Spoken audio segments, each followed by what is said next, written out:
Rosie Hardy Gardening here. This video is about my favourite top 5 herbaceous perennials for growing in containers in 2022. So why are you going to grow a herbaceous plant in a container? Maybe you haven't got enough room in the garden for anything, or you have a small garden, and actually in a container you can swap it in and swap it out, and that makes so much sense. Please look back and you will find a specific video on growing plants in containers, and that will help you know what containers to choose and how to choose your compost or potting media for you to plant your plants into. Let's start with this beautiful salvia. This is one of the shrubby salvias, so it has a woody base, beautiful young growth coming through, and this is one of the new ones in the lips series. So originally there was hot lips, this one is amethyst lips, and the beauty of these plants is you get masses of flower, and they start off a solid colour, then they are bicoloured, and occasionally they go to white when it's really extreme temperatures, but most of the time they are bicoloured.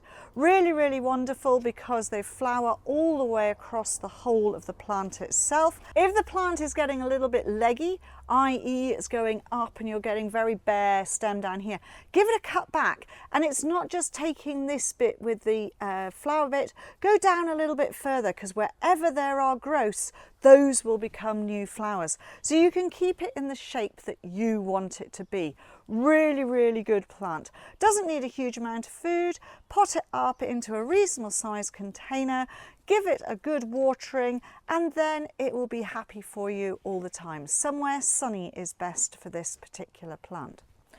Then if you haven't got much room in the way of height, you could go for something a little bit lower, and plenty of the hardy geraniums will grow in containers. This is just one of the little low ones. This is Dalmaticum.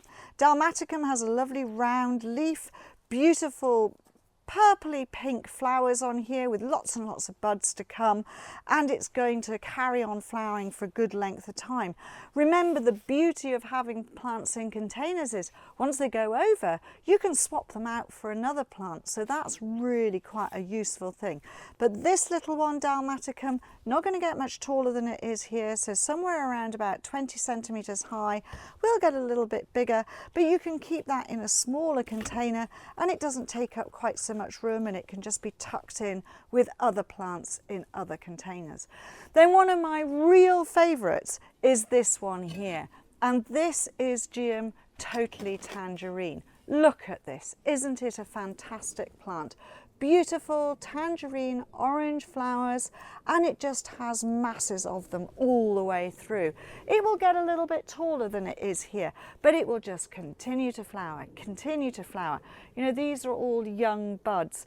This is an old stem here. So when the old stems have actually finished flowering, you can cut them right out to the base, and then the new flowers will come on and be really good. It is a cracking plant, sun to part shade.